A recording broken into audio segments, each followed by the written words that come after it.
Okay, so we briefly mentioned Lorenz map, but we didn't go all the way. So this is really, really nice.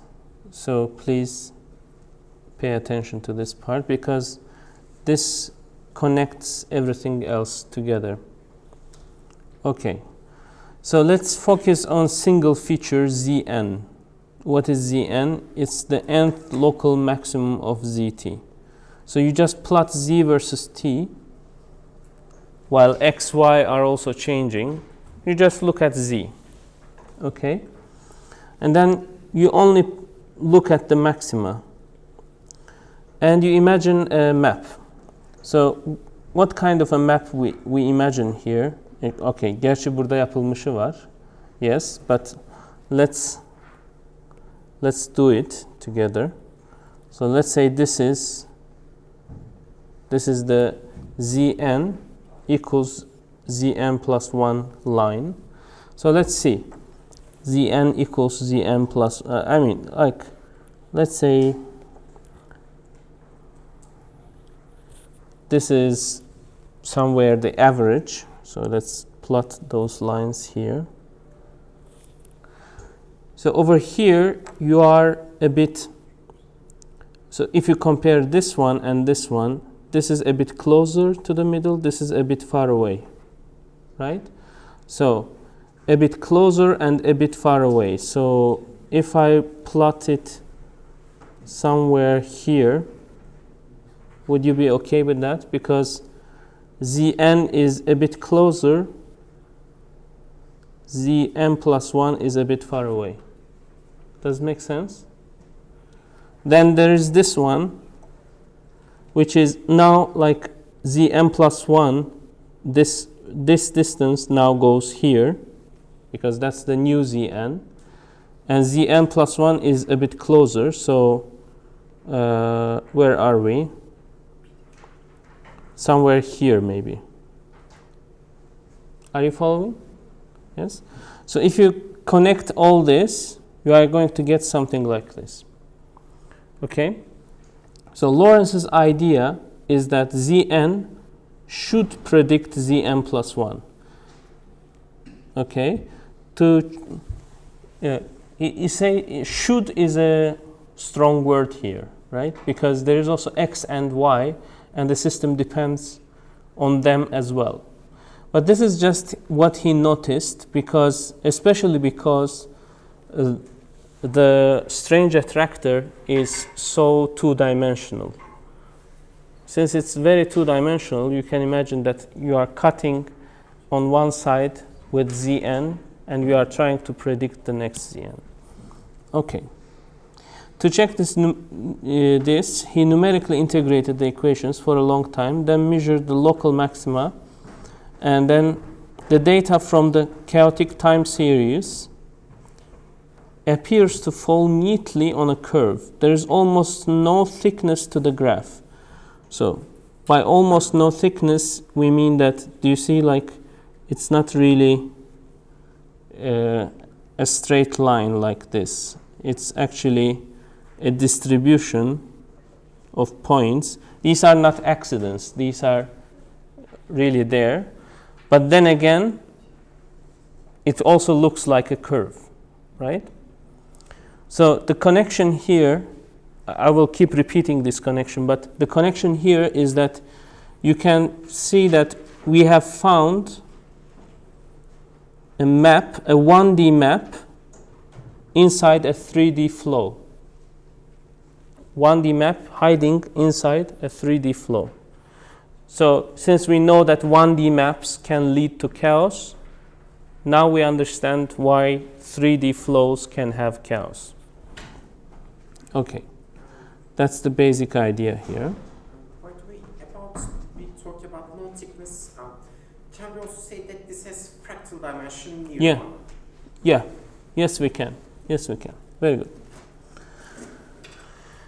By this ingenious trick, Lorenz was able to extract order from chaos. This is very important. So although this seems to be like going around chaotically, if you look it from that perspective, you also see the order. right? The function Zn plus 1 Fzn shown in figure is now called Lorenz map. It tells us a lot about dynamics of the attractor. Given Z0, we can predict Z1 and predict Z2, etc. The analysis of this iterated map is going to lead us to a striking conclusion, but first we should make a few clarifications. First, the graph is not actually a curve, right? It does have some thickness, so strictly speaking, Fz is not a well-defined function, because well-defined functions should give you, for every x, there should be only one f. Okay, if you have some thickness, then for some x, you have multiple f's, right? And that's not a good definition of a function. But this is rather thin, okay? It could have been like this. Then we wouldn't be able to talk about any function or anything. But it's just in between them, and it's closer to being a curve than being a mess, right? So, on the other hand, the thickness is so small that there is so much to be gained by treating the graph as a curve, okay? That we simply make this approximation, keeping in mind that the subsequent analysis is plausible but not rigorous. That should be my motto of life.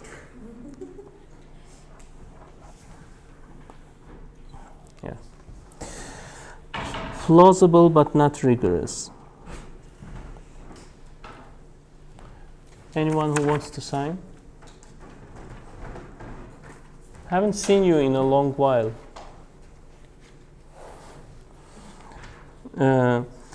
Second, the Lorenz map may remind you of a Poincaré map, which you haven't seen, by the way. Okay, let me just talk about Poincaré map at some point today. In both cases, we are trying to simplify the analysis of differential equation by reducing it to an iterated map of some kind. But there is an important distinction.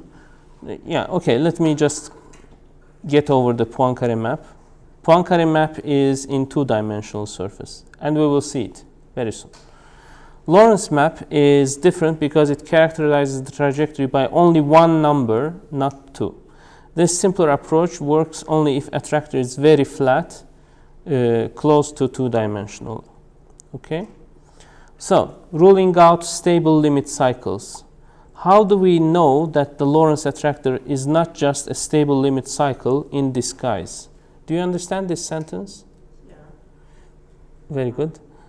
So, like, it could have been that that strange attractor is just rotating like this, going around, rotating like that, going around, rotating like this, and eventually closing upon itself, right? It's just a very, very complicated limit cycle. How do we know that it is not that kind of a limit cycle? That's the question. Okay, sure, the trajectories don't ever seem to repeat, but maybe you haven't integrated long enough. Eventually, the trajectories will settle down into a periodic orbit. It just happens that the period is incredibly long, much longer than you have tried on a computer. Prove me wrong. Okay, someone can make this statement. Although he couldn't come up with a rigorous refutation, Lorenz was able to give a plausible counter-argument that stable limit cycles do not, in fact, occur on the parameters he studied. This argument goes like this. The key observation is that the graph that we just saw satisfies this for all z, everywhere. Okay. Absolute value of the derivative of fz is greater than 1. Let me show you how. Do you see this is the line that corresponds to Zn equals to Zn plus 1. Okay? That's the line where the curve is, the slope is 1. And as you can see, this left side of the curve, if you treat it as a curve, always has slope that is larger than 1. Yeah?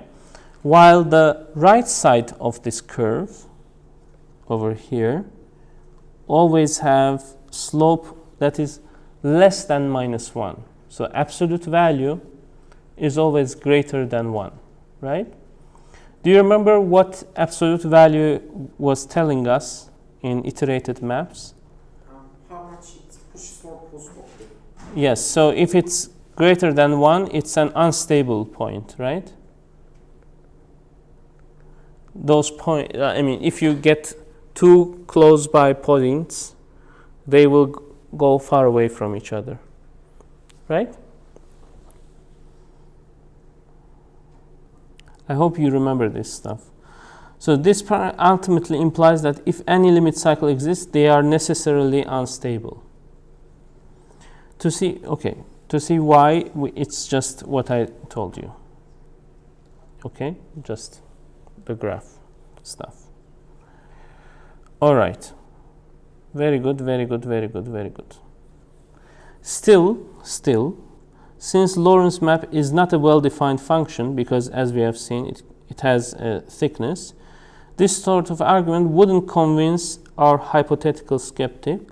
The matter was finally laid to rest in 1999, very recently, when a graduate student, Warwick Tucker, proved that the Lorenz equation do in fact have a strange attractor and not a so these are for readable accounts of this milestone. Why this proof matter? Because it dispels any lingering concerns that our simulations are deceiving us. Okay? So let me actually show you a code that generates this plot. Okay. Do you see the fonts? Do I need to increase them? No? So basically, we first integrate Lorenz map. Let me just do that, only that part. Okay, this is our Lorenz attractor, okay? Then what we do, we already have our function, so we can actually plot just one side of it. It's like this. This is the z part of Lorenz, right? Are you still with me? Yeah. So let me just focus. Do you see like it behaves just like in the book? So we want to have Zn plus 1 mapping. How do we do that? We basically do that over here. We find extremas here by looking at where the derivative is 0, okay? And then we find where inside those points where the points where the second derivative is negative also, okay? Once we find that, those corresponds to maximas, and once you plot them Zn versus Zn plus 1, which is done here, you get that function. As you can see in our code, it's looking even better. Can we also do that for minimas? Yeah, absolutely. Let's actually do that soon. But do you see that the line has a thickness? Does everyone see that? Yeah. It's not a function, it has some thickness to it. Let's do the minimas, which is done by this, okay? Oh, nice. Never have done this, so your contribution to science will live on forever.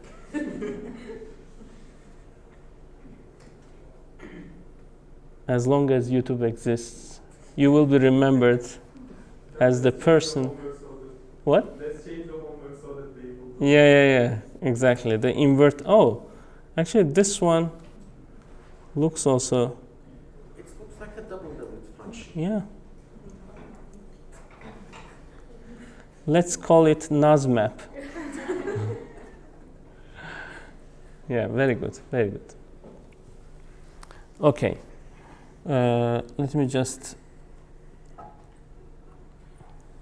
see what is the next thing. Okay. Yes. All right. Sorry, I couldn't skip this. Okay.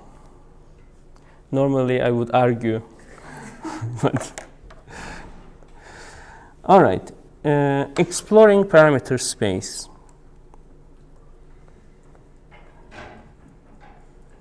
Do we really need to do this?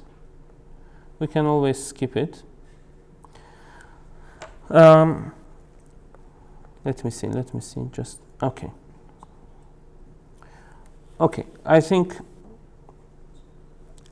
we should first go here, then we can come back there, okay? So what do 1D maps have to do with science?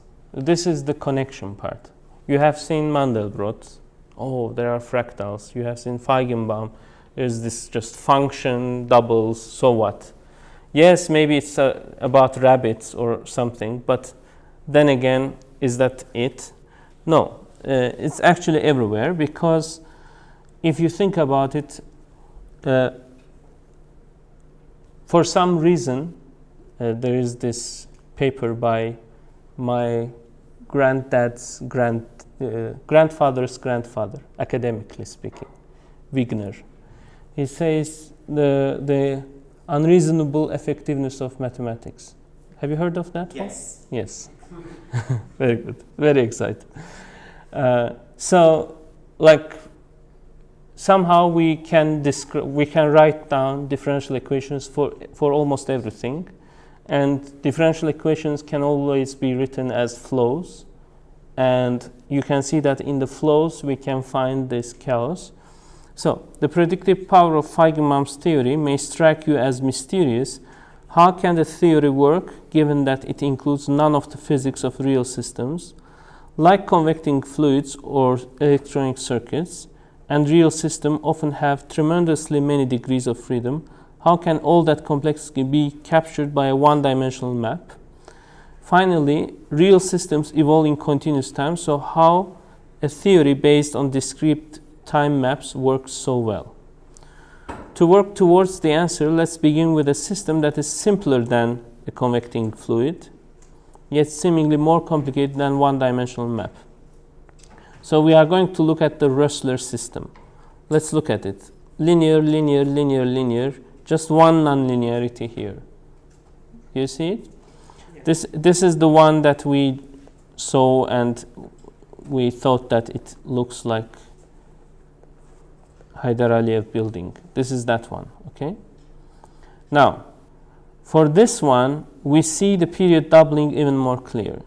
This system contains only one nonlinear term and is even simpler than Lorenz system. So let's fix A and B to be 0.2, and we are just increasing C. So at 2.5, we actually do have a limit cycle in 3 dimensions. It's a limit cycle. It's a bit bent like this. You will see it in the simulation. But then, as you go from 2.5 to 3.5, this thing that was rotating like this starts rotating like this. Okay, period doubling. Then it becomes 4, then it goes to chaos. Okay, why? Because there's a hidden 1D map there, and in the Lorenz case, we saw that in the chaotic regime, everywhere on that map, derivative of f was larger than 1, magnitude of it. But here, it's not larger than 1. Here, the Lyapunov exponent is negative, right? So actually, trajectories approach at those parameter sets. So let's look at this system. Do you see it's A equals to 0.2, B equals to 0.2. We start from some initial condition and we are changing the parameter. We start from 2.5 and continue changing in a cosine fashion, I guess. Let's see. Let's see how it goes. Ready? Yeah. At the beginning, it's just one cycle. Then it wobbles and turns into a 2 cycle.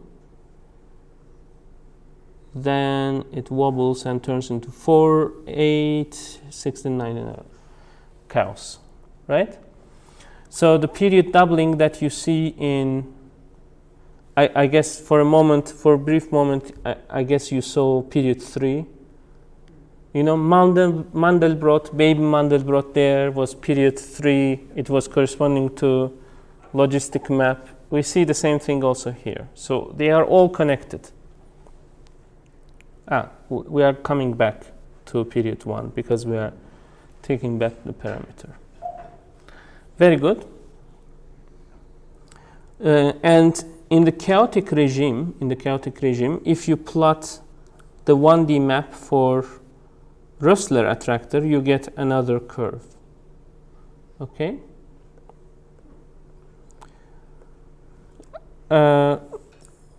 Now that you saw this, there are all these kinds of different.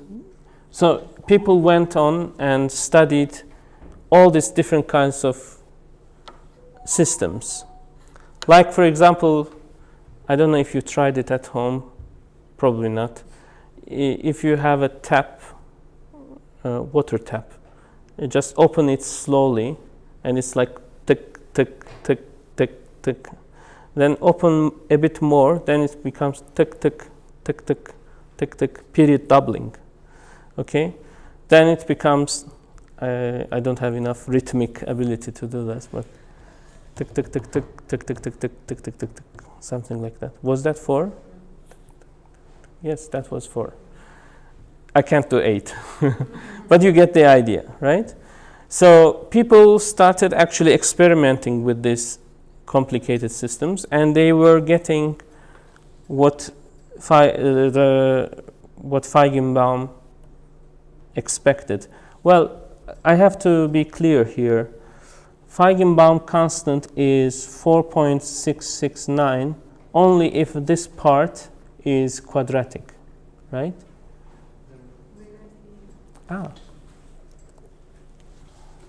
Now? So this map, for example, where is it? I think Rössler attractor is a good example. This looks like quadratic. So I would expect 4.669 in Rössler attractor.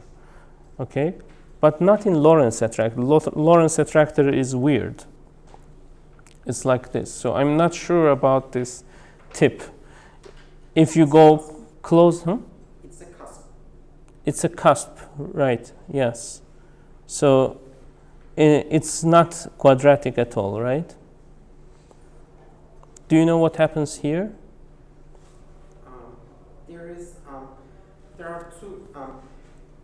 The slope of the tangent is discontinuous. Derivative doesn't exist at this point, so when we approach right hand side, the derivative is a limit, and right hand side limit is different. Yes, but then again, it's not a curve, right? So don't expect to get 4.669 from real systems. But if you are getting 4.4, 4.7, this is something, right? And it has a mathematical explanation, a theory behind it. Okay, so where are we? We are done. Very good. So I can show you Poincare map. How about that? All right. Or we can watch video. Let's watch video. That's easier for me. We are going to watch this video. Thank you, Veritasium.